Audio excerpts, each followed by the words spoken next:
Assalamualaikum warahmatullahi wabarakatuh. Salam nama budaya dan salam kebajikan buat kita semua. Halo Infada Lovers, kembali lagi kepada saya Muhammad Ramdan di sini. Sekarang kita kedatangan tamu nih dari salah satu finalis Jakarta Cirebon tahun 2022 buat namanya itu Siti Sarah Balkis, salah satu mahasiswa Infada.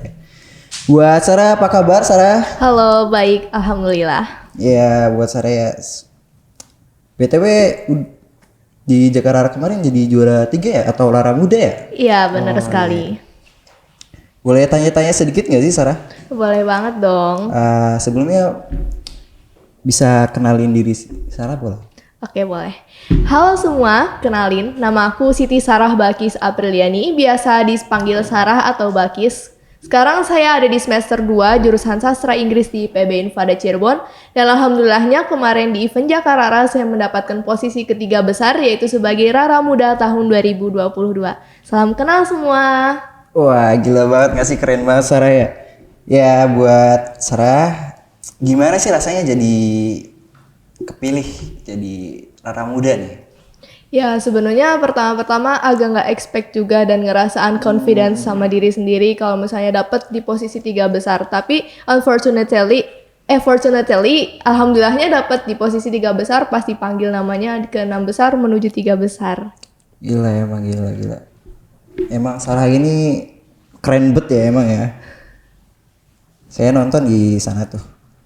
Ya buat berikutnya, kesibukannya apa sih Sarah sekarang?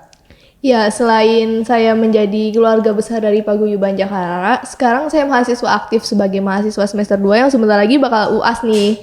Terus selain di Jakarta juga saya aktif menjadi relawan PMI Kota Cirebon. Gitu aja sih Kak kegiatan saya. Oh, nah buat Jakarta sendiri itu apa sih Sarah? Sesuatu organisasi paguyuban atau ya apa gitu kalau boleh tahu? Oke, sebelumnya saya perkenalkan dulu ya. Jadi di sini semua finalis yang udah lolos di Jakarta itu bakal bergabung di Paguyuban Jakarta, itu keluarga besar Jakarta dari tahun 1900-an sampai tahun 2022. Dan kita ini sistemnya organisasi di mana ada ketua paguyuban dan beserta susunan keanggotaannya. Jadi setelah kita mengikuti Jakarta kemarin dan grand final, kita secara resmi menjadi keluarga besar Paguyuban Jakarta. Oh, udah lama ya berarti ya? Iya, udah lama banget. Berarti organisasi yang besar ya. Nah, buat selanjutnya nih, apa aja sih syarat-syarat jadi Jakarta gitu, barangkali ada salah satu juniornya nanti barangkali mau nyalonin. Iya baik. Halo adik-adik semua yang mungkin bakal nonton podcast kali ini. Kakak bakal sedikit bocorin nih gimana sih caranya jadi Jakarta. Yang pertama, pasti tahun depan insya Allah Jakarta bakal ngadain audisi lagi nih. Nah untuk persyaratannya yang penting kalian berdomisili di kota Cirebon ataupun yang bukan berdomisili di kota Cirebon, kalian bisa minta surat keterangan domisili dari kampus atau dari tempat kerja kalian masing-masing.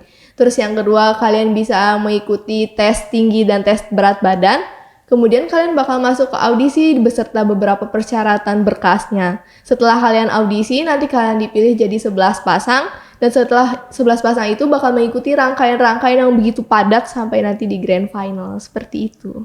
Oh luar biasa nih, sulit ya prosesnya ya ternyata ya? Iya. Aduh, nah terus nih, kan ini jadi pertanyaan saya juga sih. Apa harus good looking gak sih buat jadi Jakarta gitu?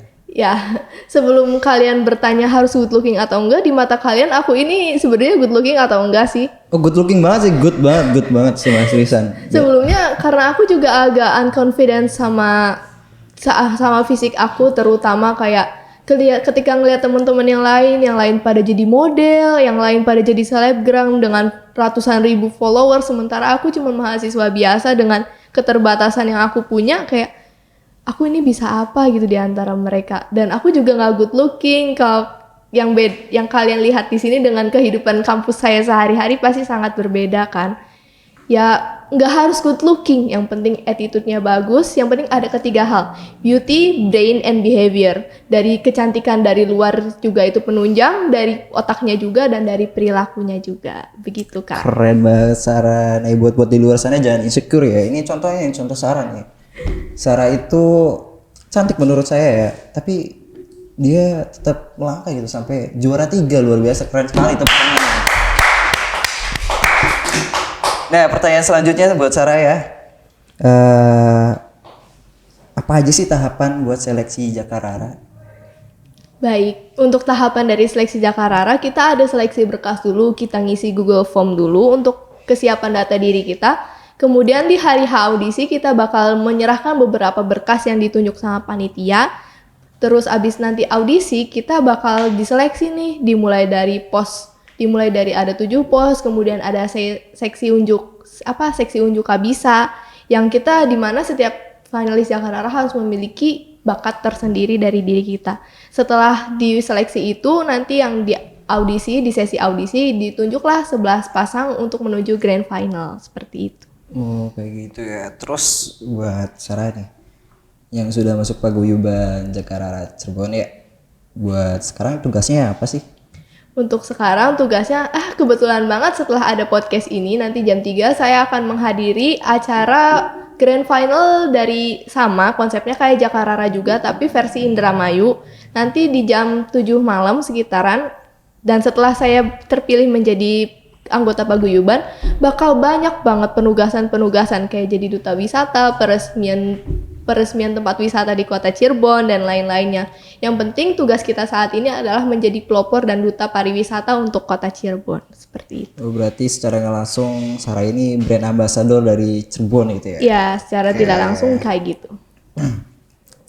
Nah, buat bagi waktunya tuh gimana sih Sarah? Ya, untuk manajemen waktu sendiri ya, jujur ya, saya juga merasa kewalahan setelah ikut Jakarta ini.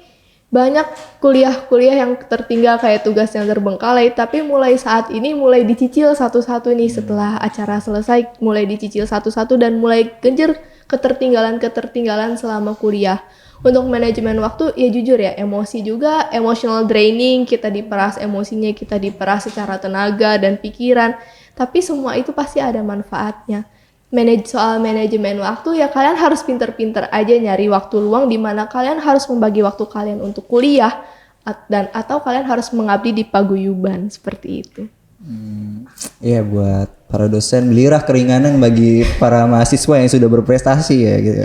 Setuju nggak Sarah? Setuju banget dong. Ya. Tolong ya ibu-ibu dosen dan bapak-bapak dosen kalau saya ada bolos kelas sama nggak ngerjain tugas, mohon dispensasinya. Oh nggak apa-apa. Iya terus apa sih yang Sarah dapetin setelah ikut Jakarta?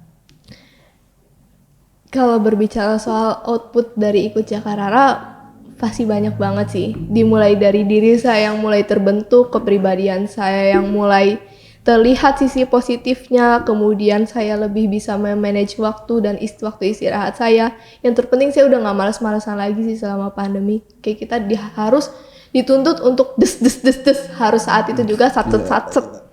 Terus banyak banget outputnya, kalau misalnya dijelasin satu-satu pasti gak bakalan selesai sih podcastnya. Yang penting kita lebih berinovasi sendiri dari diri kita lebih bisa berinovasi dan bisa nunjukin kalau ini versi terbaik dari diri kita.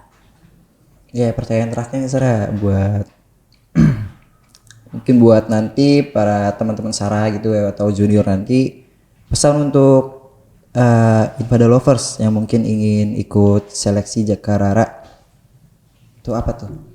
Kiat-kiatnya baik. Tips and trick buat kalian yang mau ikut Jakarta dan mengikuti jejak saya itu adalah percaya sama diri kalian sendiri. Karena sampai Hamin satu grand final pun panitia harus menyadarkan kalau saya harus percaya diri dengan kemampuan saya. Jujur ya, waktu lagi Hamin satu grand final saya juga berpikir ribuan kali apakah saya harus mengikuti ini sampai selesai atau berhenti sampai di situ aja. Saya harus mikir ribuan kali untuk sampai masuk ke grand final karena saya ngerasa kalau ini udah nggak sanggup lagi, udah nyampe limit dari diri saya. Tapi panitia menyadarkan kalau saya tuh mampu dan saya tuh bisa. Saya harus percaya sama diri saya sendiri dan harus menunjukkan versi terbaik dari diri sendiri. Itu yang harus kalian tekankan, kalian harus percaya sama diri kalian sendiri. Harus percaya diri dengan kemampuan kalian. Kalau kalian ngerasa minder, ya that's okay, that's totally okay. Kalau kalian ngerasa kalian unconfident sama diri kalian sendiri. Tapi kalian harus nemu sisi terbaik dari diri kalian buat di show off. Itulah sisi diri kalian, begitu. Gila banget. Ya, buat pesan Ifada lovers ya, percaya dirilah pada kemampuan kalian sendiri. Ya, oke Faras. Faras. Oke Sarah. Terima kasih banyak ya Sarah ya. Iya. Buat tim Ifada lover kembali lagi di podcast selanjutnya. See you Bye bye. soon.